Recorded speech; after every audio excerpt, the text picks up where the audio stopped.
first amendment we got a detailed look at Kobe Bryant's on-court impact. So we got a highly requested series, greatest peaks. I'm not sure if it was too high requested, but I've seen a couple of y'all saying it repeatedly. I've seen this a good amount of times, and also I'm kind of interested too. I'm not gonna lie, you got me. So I'm here to watch this, bro. What is this getting in my face? But let's get right into this video.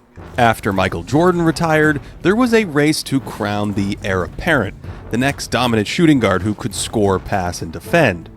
As we saw last episode, Kobe certainly fit that bill when he was young. 360-degree dunks, wild shots, and some huge defensive plays under Phil Jackson's tutelage. And that led Bryant to be seen as a Michael Jordan redux because of his build and style. But the thing is, he wasn't the next Michael Jordan. He was the first Kobe Bryant. You are watching what greatness is all about. Where's Larry Bird in all this? Has it blocked by Elijah Wan? Michael Jordan saves the day. This series tackles one question. Who was the best at his best?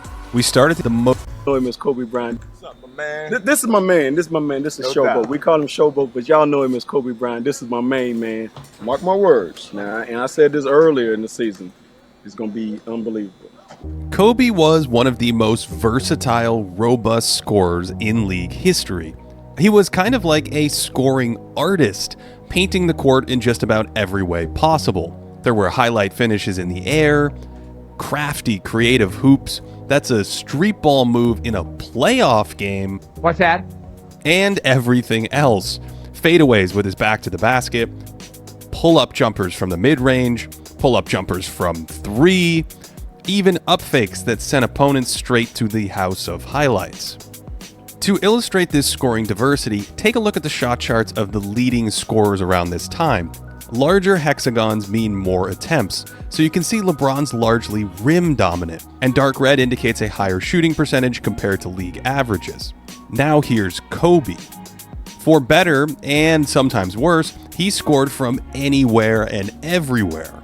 Some of this blossomed out of necessity.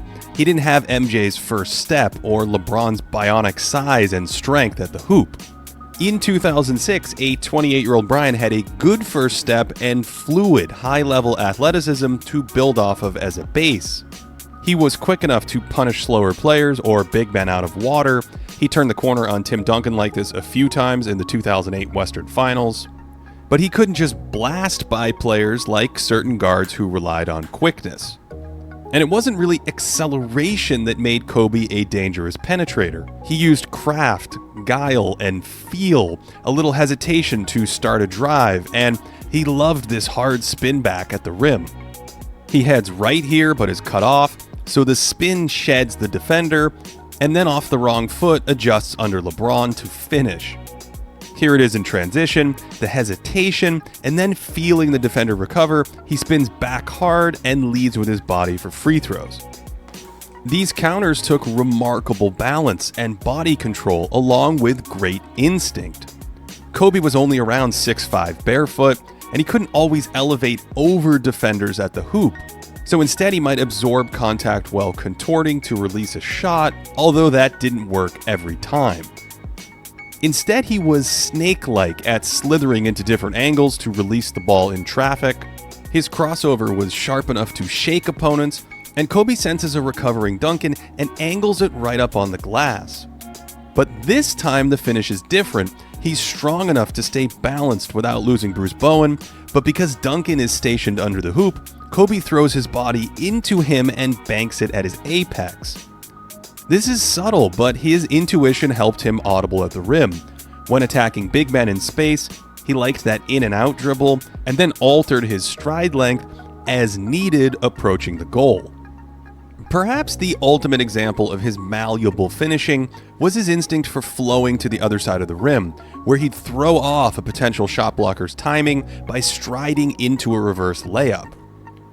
Now, these hesitation moves were so effective because defenses were worried about his pull-up, and he could play these threats off each other. As the screen comes over, Duncan and Bowen are worried about this shooting pocket, and Bryant uses that against him with a nasty cross. Yet, the threat of a dribble drive was enough to create airspace for his jump shot. Defenders had to sell out hard on his mid-range game, and that could be a problem for slower-footed opponents.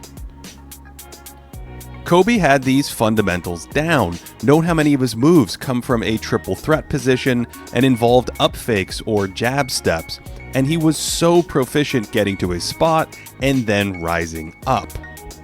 He could also fire fairly accurate shots off a variety of setups, heading to his right or left from just about anywhere on the floor.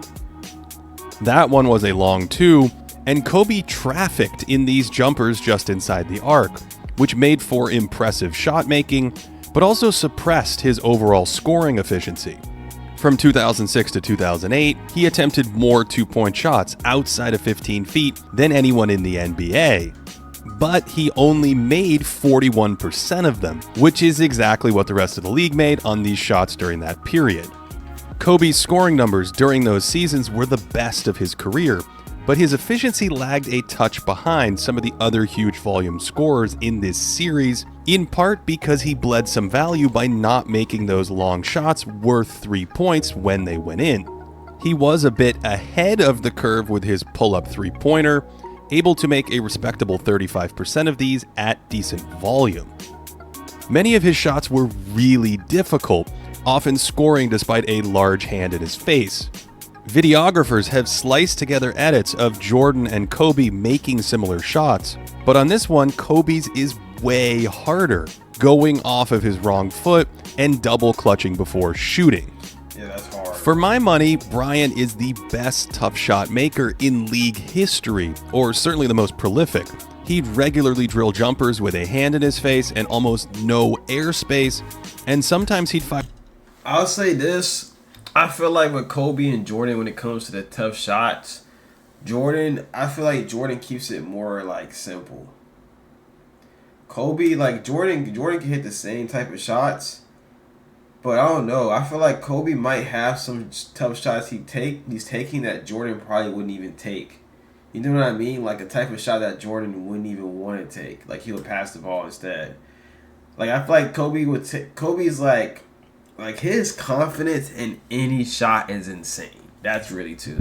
That's the thing. Like Jordan probably has the same confidence, but I feel like his decision making stops him. But Kobe, bro, he's shooting that.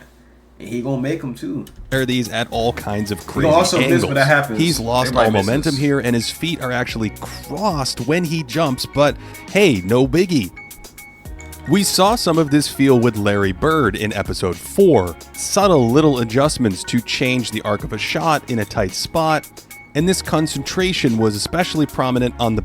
I also feel like too, Jordan doesn't get in these type of situations because of his athleticism too. Like that's the difference. Like how Kobe, like he's brought up how Kobe had to rely more, and Kobe has to rely more on having counters, on having to really think. Jordan really thought too, but with his athleticism, he can really not really think as much if he didn't want to, for real. You know what I'm saying? Like, but he just thought on top of it, so it was just even more elite. But with Kobe, he still is athletic, but I get what they're saying about the quick first step and stuff like that, because Jordan's just different, bro. He has 10 more inches of vertical. Like, that's a lot. And he's so quick. So I feel like for Jordan, the situations he get in, I feel like he's just rising over a lot more people in that scenario if he really needs to. You know what I mean? So I feel like Jordan's not getting that same, like... backside of his offensive peak at the end of the 2000s, where it was a touch harder to generate clean looks, so this shooting adaptability took over. He could just come to a stop, and pump fake adaptability took over. It was a touch harder to generate clean looks. Like Jordan could do this, right? But I don't know. I don't see him wanting to do it like that though. Everybody has their own style. That's a difference. That's why Kobe's Kobe, Jordan's Jordan. But I don't see Jordan doing it like this. Like this is a scenario where Kobe he jumped off leg and then going in like. Is low key insane, bruh. Cause like when you jump off the right leg, you're supposed to like it feels better to go left first and then go right. But he's going right leg, right side, and then bringing it over to shoot it. That's such a tough shot. I just feel like this situation, Jordan would have to do all this. I thought that's the difference. But Kobe got it though, so that's why it's straight. Kobe got it. So this shooting adaptability took over. He could just come to a stop and pump fake players into oblivion and then shoot without any momentum, which is crazy difficult. On many of these, he's jumping from a complete standstill to find just enough room to arc it in. You see, like, jumping from a complete standstill to find just... Kobe's fade, I don't think he's... I don't know. I feel like I remember Jordan rising up more on this fade, right? I feel like Jordan gets more lift on the enough fades. room to arc it in. But And Kobe he could trap But I feel like Kobe fades back a little more than Jordan does, though. I feel like he defenders with these up fakes, which helped boosted his free throw rates, especially during these peak seasons where he was slightly behind the all-timers, but still went to the line more than most players. He was also an early practitioner of the rip-through move.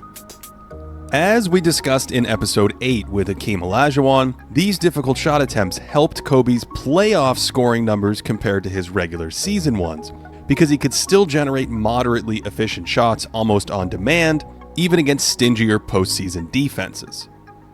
Of course, he could score with his back to the basket out of the post, where that balance and body control blended with his foot. That's LeBron's problem, bro, too. Like, these LeBron fans and just people in general think, like, I used to think this way too at first. Like, those shots, like, you gotta take these type of shots to be a basketball player. Like, if you're not being this aggressive, are you really hooping at your best? Like, are you really giving it all, especially if your role is to score? Like, if your role is to be that guy on the team and score, you have to be willing to take any shot possible to do that at some points, bro. And this makes a lot of sense because Kobe was practicing the difficult shots by himself. Then he was practicing it in the regular season. So when post-game and finals came along, he got it down. Kobe, I bet you the way Kobe thought about it, he's definitely thinking about in-game is getting better too. Because I got into a point when I'm like playing in games because I want to get better like at basketball so I can like do videos on it. I take the pickup games is also practice. Like I work on moves in games because it's like people are guarded, so I'm like I might as well work on it. Instead of me just getting easy buckets, like what I know I can score every time with, I just decided to work on stuff. But I feel like Kobe, because him saying this, him shooting those type of shots in the regular season definitely was out of necessity sometimes and because he wanted to, too. But he was definitely getting better at those shots, though, because he's basically practicing those shots. And then when the postseason comes and people playing defense, and every shot is most shots are very contested and people playing defense, Kobe he ain't feeling really a difference for real. Work quite nicely. He pivots into a tough shot here. I'm going to go back to most on demand, even against stingier postseason defenses. Of course, he could score with his back to the basket out of the post, where that balance and body control blended with his footwork quite nicely. He pivots into a tough shot here, but he could just as easily swirl into the lane in the same situation. He went to his postgame a bit more by the end of the 2000s, and he was sturdy enough to bang into little turnarounds, or even use the threat of his fadeaway to set up defenders for the old up and under. In a sense, Kobe and Shaq were scoring opposites. O'Neal dominated with incredibly high percentage shots, whereas Bryant couldn't quite assault the rim with the same frequency, so he propped up his scoring with versatility and resilient shot making. But if there's one thing we've seen throughout this series, it's that scoring alone doesn't make someone a great player. Let's get to the defense. What I'm seeing an opportunity to really demolish the spirit of their team by attacking Carmelo offensively. After watching this game, I was really, really upset with myself. I don't see Trevor sitting over there on the wing. Trevor's arms, after the shot goes up, he didn't pass it to me. Damn it. In the 2008 finals, the Celtics' suffocating defensive scheme defanged Bryant, clogging his driving lanes and inviting him to take jumpers. The Celtics overloaded his side when he had possession, and this kind of early rotation would have been illegal defense in the 80s or 90s, yet it was a strategic departure from what other high-end teams tried against the Lakers during their deep playoff runs. For instance, in the 2009 finals, Orlando played these driving lanes straight up, relying on rotations after Kobe penetrated. Without a lightning-quick first step. Y'all let me know in the comments how y'all feel about this, because... So, Now that I'm thinking about this too with the illegal defense, right? That does make a big difference because this right here, from what other high-end teams tried against the Lakers. It's just disgusting. You got somebody in help. You got people overloading your side. Bro, you got somebody guarding you, forcing you baseline. Somebody already in the help. Not worrying about your other. Yeah. But, you know what I feel about this, though?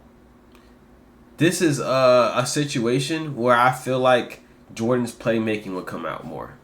If Jordan was in this scenario, like, because people talk about the legal defense, I think they say even Jordan said he might not score as much.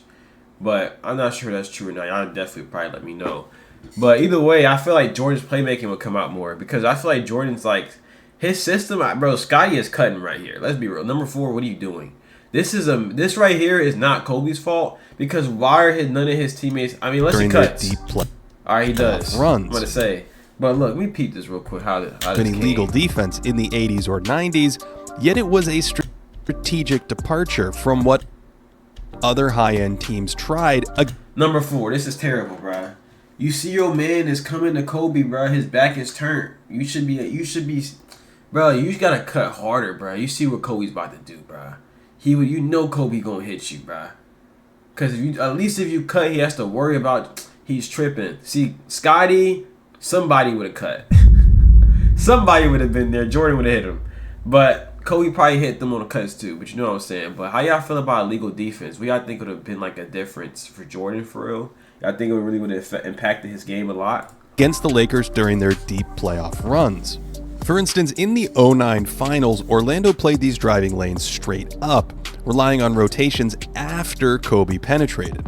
Without a lightning-quick first step to escape these gambits, or great size to pressure the rim, the Celtics held Kobe to 51% true shooting and shaved 5 points off his 2008 and 2009 playoff scoring, a good reminder that playoff matchups can heavily influence numbers. Boston also banked on Kobe looking to score in some of these tight spots instead of repeatedly passing, the exact point Kobe discussed in that clip against Denver when he missed the kick out to Trevor Ariza. Yeah, Jordan's definitely passing this. I ain't gonna cap. This is what I mean. So, it's a gift and a curse for Kobe, right? With his confidence and his ability, he knows to take these shots, like I said earlier about the mindset part of it. I don't think Jordan's going to, like, this is like an early type Jordan thing. You know what I'm saying? Like, this is 87, 88, 89 Jordan when Doug Collins was there. Phil Jackson ain't letting this one slide. You know what I'm saying? Like, Jordan knows that. So that's not happening. Jordan's passing this one. Jordan is passing that thing. That's the difference. Who was Phil Kobe's coach here? I know if Phil is Kobe's coach here, I'm not sure. I don't think so. This is 2009, right? There's no way. Nah, because when Phil was Kobe's coach, he was telling him he couldn't shoot this type of shot, bro, when Shaq was there. So I feel like this. Man, y'all let me know. Here he's covered by a bigger man and forces a tough fadeaway into a packed paint instead of kicking it out to a good shooter. Much like we saw in episode 6 with Michael Jordan, Kobe was always a little over-calibrated towards shooting versus playmaking. Here he has 2 corner options when Phoenix collapses into the paint, but probes for an extra beat and it's a turnover. I don't think this small imbalance chipped away at too much value because Kobe could make some of these double-teamed shots, and the rest of the time he was looking to punish defenses who loaded up on his scoring like this by finding open teammates. He has a good pass right there. He was tactical and often patient about getting opponents to commit, to then free up a shooter. As that Nuggets series progressed in 2009, whenever Denver slid a defender down to spy on him, he opted for the kickout pass more and more. The year before against the Celtics, there were certainly moments where he missed early passing chances as he hunted for scoring angles that didn't end all that well. Yet, even in that series, he made plenty of early reads. A defender is slid way over into his driving lane here, so he shuffles it to the open shooter. Kobe was known for his studiousness, and he could certainly read and react to how teams shifted toward him in order to generate easy shots for his bandmates. Yes, he shot into plenty of double teams, but he dissected a ton as well. Boston sends help, and these two defenders are covering 3 Lakers, and Kobe threads a dart into the lane for free throws against the clock. Kobe grew up idolizing Magic Johnson, and while he wasn't his equal, he dropped some gorgeous dimes from time to time. Or would-be dimes. Some of these passes in dynamic, non-traditional situations demonstrated a strong ability to map the court, and his athleticism helped with a variety of passing deliveries. Here he feels...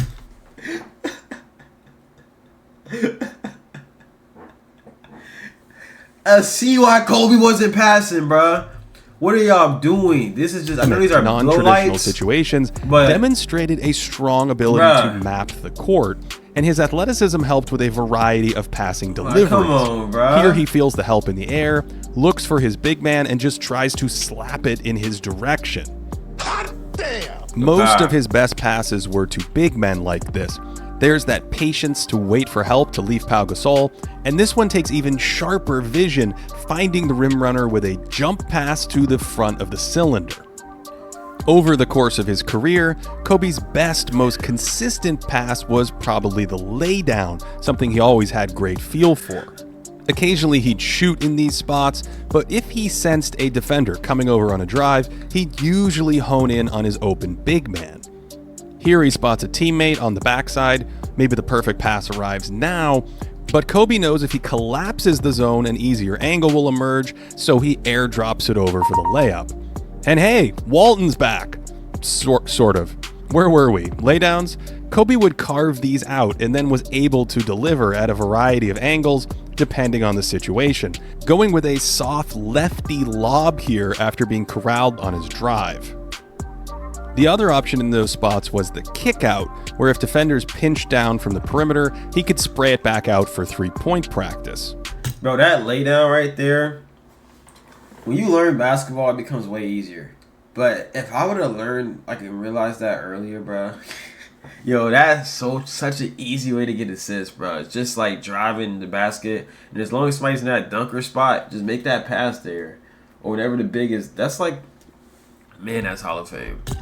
After 2 hesitation moves, he runs into a wall here, but since the guard sinks in to help on Gasol, the kickout becomes the weakness to exploit. Using our best estimates, Kobe created plenty of shots like this for teammates, ranking behind only Jordan, James Harden, LeBron James, and Tracy McGrady among non-point guards. Point guard is sort of a misnomer here, since these are all lead guards, spearheading the entire offense as dual threats.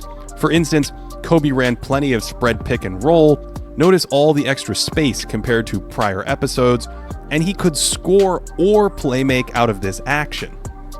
He didn't really have an ideal pick and roll partner before Gasol, although Andrew Bynum's emergence as a role threat provided a little chemistry in 2007. When Pau did arrive in 2008, Kobe ran the two-man game with him more frequently, and he could pop or roll comfortably next to Bryant. There's a little manipulation from Kobe by using the no-look pass to hold the defender. That one didn't always work, but it shows the capacity for higher-level ideas.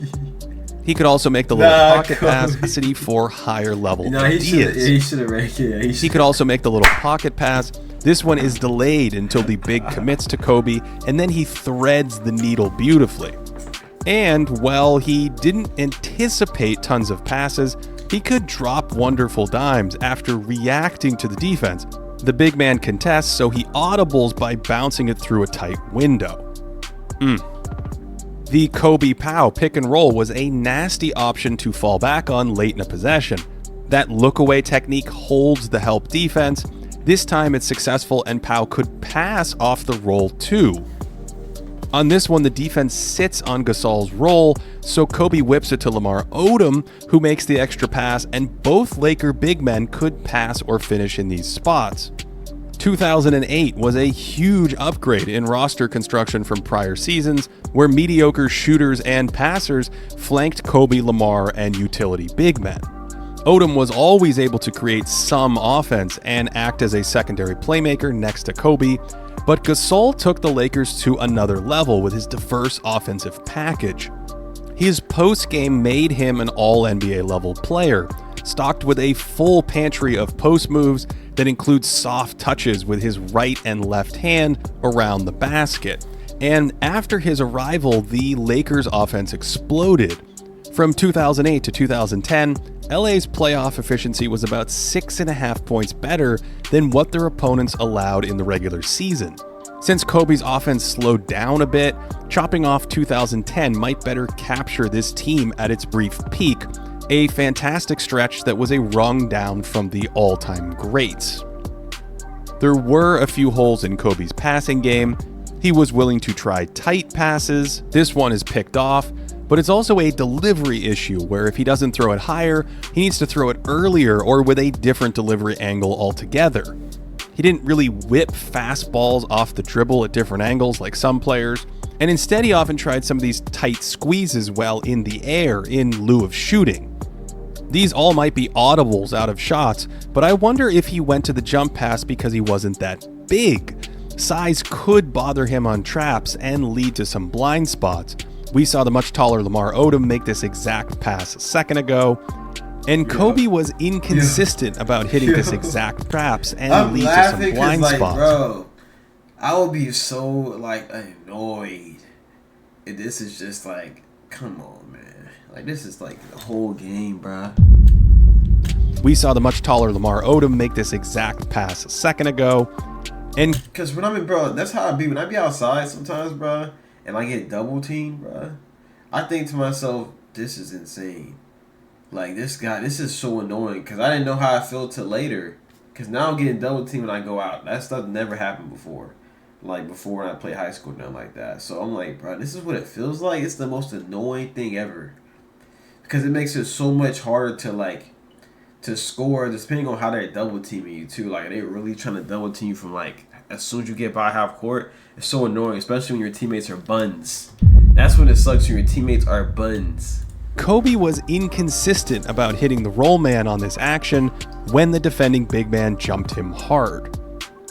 He also missed some straightforward passes. That's there for the taking, and in my study he mostly seemed to miss wings and smalls in these home run situations. So while he had some limitations as a passer, his playmaking was an enormous part of his offensive attack, but his offense wasn't nearly as polarizing as his controversial defense. Bryant's size was also a small factor on the defensive end. For instance, he had mixed results holding down the fort against bigger, stronger players in the post. There are some plays where the engagement isn't entirely there, and then others where he battles hard with more success. Similarly, Kobe wasn't much of a vertical presence around the basket. When he was near the rim, he often went to a swipe down move, and sometimes these connected beautifully and did the trick. On occasion, he'd turn a running start into a highlight block, but these high leverage plays were less common. Kobe averaged a block every other game during these years and only provided occasional rim protection as a guard. These rotations in the paint can provide tons of value for a wing, and Kobe could be floor bound on them, and he couldn't afford to arrive late in these spots. He should have rotated here once the double team arrived, although in general he was usually pretty buttoned up with most of his rotations, tagging the big man in pick and roll either from the baseline or elbow area, and this is a great sequence where he re-helps on the drive, then recognizes the corner is open and runs the shooter off the line. Unlike the facial he received a second ago, this time he's early helping the helper, and being early on these rotations is key for a wing versus a big man. He can deter the pass or deflect it, but arrive a step later and he would swipe for the ball, and that's a foul. Around 2007, Bryant emerged as a vocal leader on defense. You can see him pointing on this play as LA switches a number of actions here, and this was in conjunction with the Lakers playing more complex schemes. They zoned up or switched the weak side constantly as the league adopted more pick and roll offense. Although these rotations weren't always super crisp, for example, he's a little late sliding here and that leads to a desperate closeout. In general, Kobe wasn't super active on the weak side like this, not making a ton of plays. That's sort of an errant gamble there. And when he staked out these situations, he was quite vulnerable to backdoor cuts. He was actually vulnerable to backdoors Not paying attention. in general throughout his career, tracking the ball a bit too Back turn. hard, and when zoning too, he took a somewhat extreme stance toward the ball handler and could No defensive stance. idle a bit. And this responsibility is really about anticipation and effort. It's what made Larry Bird dangerous in these spots, and I'm not sure Kobe had the motor to go full tilt on plays like these and carry his enormous offensive load. Back on offense, Bryant drained additional fuel by moving without the ball, regularly working for a better position in the post, and staying active in order to pressure defenses. When he was overplayed, he had a nice back cut himself to escape defenders, and he could comfortably flow into catch and shoot options in the mid-range. This meant he could fit well next to other high-level passers, but it also meant that he couldn't rest much on offense. So without an all-time motor, Kobe couldn't go full throttle on defense for 40 minutes as well. Here he lapses for just a moment and loses contact with Ray Allen. They wisely switched him off Allen for the rest of the series after this, and while he could do solid work chasing players around, he wasn't ideal for this kind of task at this point in his career. He could get a bit stuck at times navigating around screens, especially against bigger screeners like this, although he was pretty good at dipping his shoulder around them and staying fairly connected to his man.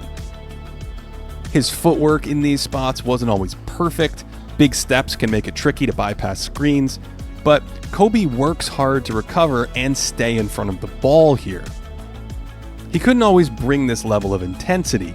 He kind of hops his way out of position against a dangerous pull-up three-point shooter here, although when he did go all out, he could provide good point-of-attack defense. And this on-ball defense is what kept him on all defensive teams long after his defensive peak that we saw in the last episode. He was versatile guarding the perimeter, able to chip away a little at bigger forwards, and in particular, switch on to point guards. He had fairly quick feet and used angles and his size well. In their 2008 series, Kobe had successful moments against the lightning-quick Tony Parker, and here you'll notice he shades him left by design into the help. Bryant seems as studious and technical with his defense as he was with his offense, only he wasn't that disruptive as a defender, blowing up screening actions or flying into the lane to choke out advantages.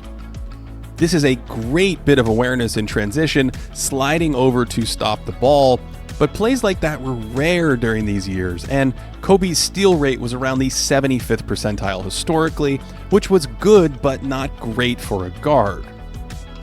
As we've seen, he could attack the ball by pawing at it like this, although there were a number of plays where he was reaching for a steal, and that left him out of position. In a 2007 game, Phil Jackson said he had some riverboat gambler in him, and while I don't think he gambled nearly as much as someone like Jordan, he had his fair share of whiffs. He liked to shoot the gap, and this was also how he collected some of his steals, and those interceptions were more memorable and look great on highlight reels. Kobe also had his fair share of blow-bys off the dribble against quicker guards, although some great defenders can be susceptible to breakdowns like this, so I don't think they chipped away at too much of his value. It always happens, bro. Impact metrics like adjusted plus-minus or PIPM tend to view him as around neutral on defense, and I think that's in the right ballpark given his lack of involvement in the paint and sporadic guarding of opposing lead guards. But despite his lack of a defensive motor, I think his understanding of schemes combined with his versatility to provide effective point-of-attack defense against three positions makes him a small positive on that end. The more interesting question is just how high were his offensive heights. He could be shot heavy at times, but his insane shot making provided a ton of resiliency in the playoffs. After all, the only defense to really slow him down during those years was the historically great Celtics. While most of his value came with the ball, his off-ball skills were strong enough to provide impact next to other high-level teammates. And so, while his defense might keep him from competing with the best of the very best, it's easy to see why so many people view Kobe Bryant as one of the best offensive players to ever grace the hardwood. For more historical content and So that's the end of that video. That was a really good video. I enjoyed that. He really made that nice. He put it together well. He put me on game with a lot of stuff. He went in more details than I expected. This wasn't like an average like peak video that they usually bring up a lot of stats. He really went into like Kobe's on court impact for real. He did his job. But make sure y'all like and subscribe for more. Comment down below the next person you want me to react to for this series in particular. I'm trying to think if I got anything else to say. My socials is down below in the description. And make sure to subscribe. You're on the road to 50K subs.